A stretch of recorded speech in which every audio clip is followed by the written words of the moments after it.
అంద అందరికీ నమస్కారం అండి. Thank you thank you thank you thank you thank you so much. Thank you మాట్లాడేస్తా ఫాస్ట్గా. చిరు సార్ అన్నారు కదా. థ్యాంక్ యూ అండి అందరికీ అందరికీ నమస్కారం. ఇంక మాట్లాడినామండి ఫాస్ట్గా మాట్లాడేస్తాను. ఫాస్ట్ మాట్లాడతా. థ్యాంక్ యూ చాలా సార్. ఏమండి నాకు Chiru sir thank you so much sir. నేను ప్లీజ్ మాట్లాడతాను. ఒక్క నిమిషం ఉండండి. ఒక్క నిమిషం కన్నా ఎక్కువ మాట్లాడండి. ఒక్క నిమిషమే. Thank you sir.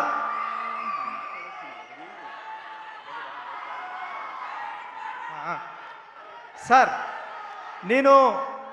నేను మా ఊర్లో ఉండి పిఠాపురం నుండి మీకు లెటర్లు వేసేవాడిని. మీకు ఎప్పటికన్నా ఒక డైరెక్షన్ ఛాన్స్ ఇస్తారేమో అని మీరు మీ ఇంటికి లెటర్లు వేసేవాడిని సార్. మీ అడ్రస్ ఇంటికి నేను ఒకసారి చెవడం చెప్పా. నా లెటర్లు దగ్గర రాలేదు కానీ నా ఫస్ట్ కథ మీ ఇంటికి వచ్చింది. నా సెకండ్ కథ పెద్దది కూడా మీ ఇంటికి వచ్చింది సార్. Thank you sir. ఒక మనిషి సంకల్పం ఉంటే ఎంతవరకు వస్తుంది అన్నది చెప్పడానికి ట్రై చేసిన కథే పెద్దది సార్. అలాంటి పెద్ద కథతో నేను చరణ్ గారు అందరం మీ ముందుకు వచ్చామండి. నేను అంతా కన్ఫ్యూజ్ అయిపోయాను కానీ ఇంక మాట్లాడాల్సింది ఏదో మాట్లాడేస్తాను అంతే.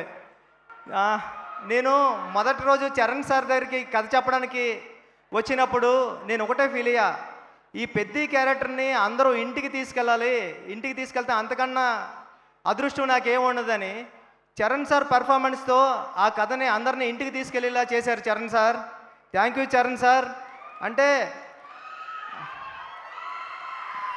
ఇది ఒక రెగ్యులర్ కమర్షియల్ ఫిల్మ్ చేసేయడం చాలా ఈజీ అండి. ఒక స్టార్ హీరో అంటే ఒక స్టార్ హీరో కాదు, స్టార్ హీరో నటుడు అయినా ఒక స్టార్ హీరోతో కలిపిన ఒక యాక్టింగ్ ఉండడం అంటే మామూలు విషయం కాదు.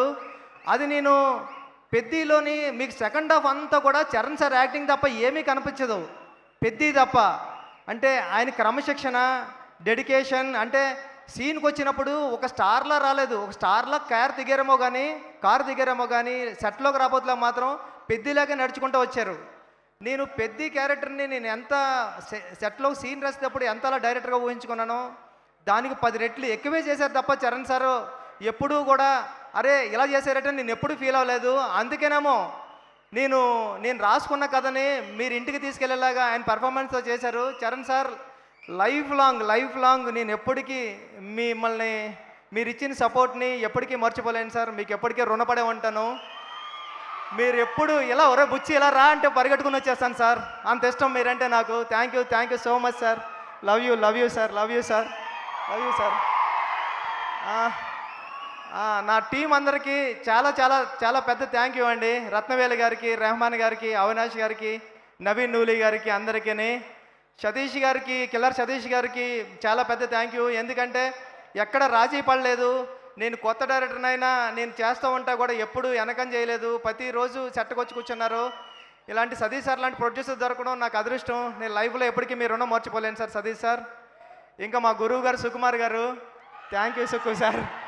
నేను ఎప్పుడూ ఒక మాట చెప్తా, సుక్కు సార్ మీరు లేకపోతే నేను లేనని. సుకుమార్ గారు ఈడు డైరెక్టర్ బుచ్చిబాబు అనే దానికన్నా ఈడు సుకుమార్ అసిస్టెంట్ బుచ్చిబాబు అనే దానికి నాకు ఎప్పుడు విలువ. Thank you Sukku sir. మిమ్మల్ని ఎప్పటికీ మర్చిపోను. ఒక్క నిమిషం సార్. నా డైరెక్షన్ డిపార్ట్మెంట్ టప్మని పిలిచాను సార్. అందరూ వచ్చాను డైరెక్షన్ డిపార్ట్మెంట్ అందరూ ఫాస్ట్గా. నా డైరెక్షన్ డిపార్ట్మెంట్ ఫాస్ట్గా రండి. ఎక్కడున్నారు రండి ఫాస్ట్గా రండి. సరే సార్ ఒక్క నిమిషం సార్ అయిపోద్ది. సార్ చరణ్ గారిని సుకుమార్ గారిని కూడా జాయిన్ అవ్వాల్సిందిగా కోరుకుంటున్నాము. థ్యాంక్ యూ అండి. ఈ టీం లేకపోతే ఈ సినిమా ఎలా అవ్వదు. నేను చాలా టెన్షన్ పడిపోయేవాడిని, అరిసేవాడిని. ఈ టెన్షన్లో అన్నట్లోనే నన్ను వెనకొని కాపాడింది నా టీమే. Direction department thank you. వీళ్ళందరూ ఎప్పుడు టీం చిరు సార్ ఉన్నారు కాబట్టి అందరూ పేర్లు చెప్పలేకపోతున్నాను నేను. బట్ ఈ టీం అంతా చాలా కష్టపడి చేశారు. మీరు చూసే విజువల్ అంతా ఇలా రావడానికి చాలా థ్యాంక్ యూ సో మచ్ అండి నా టీంకి. అందుకే మీరు అందరూ ఫాస్ట్గా డైరెక్టర్లు అయిపోవాలని కోరుకుంటున్నా. థ్యాంక్ యూ సో మచ్ అండి. Thank you so much. Thank you sir. Sir Anil Ravipudi గారికి థ్యాంక్ యూ అండి. ఇక్కడికి వచ్చినందుకు బ్లస్ చేయడానికి వచ్చిన సాహు గారికి, అందరికీ, రవి గారికి, అందరికీ థ్యాంక్ యూ సో మచ్ అండి. Thank you so much. చాలా మాట్లాడతారని ప్రిపేర్ అయ్యా. అంతా మర్చిపోయా. ఒక మాట చెప్పాలా, నేను మొన్న ఒక థియేటర్కి వెళ్తే ఒక పెద్ద ఆయన వచ్చారు, 75 ఇయర్స్ ఉంటాయి. ఆయన వచ్చి అన్నారు, బాబు 25 సంవత్సరాల క్రితమో ఎప్పుడో మాతృదేవోభవ సినిమాకి వెళ్ళినప్పుడు ఏడ్చాను బాబు, మళ్ళీ ఇప్పుడు ఏడ్చాను అన్నాడు. చాలరా ఈ అమ్మాయి ఈ జన్మకి చాలరా అనుకున్నాను నేను. థ్యాంక్ యూ సో మచ్ అండి. మీరు ఇచ్చిన ఈ ఆదరాభిమానాలకి, ఈ ప్రేమకి తెలుగు ప్రేక్షకులందరికీ లైఫ్ లాంగ్ రుణపడి ఉంటానండి. Thank you so much.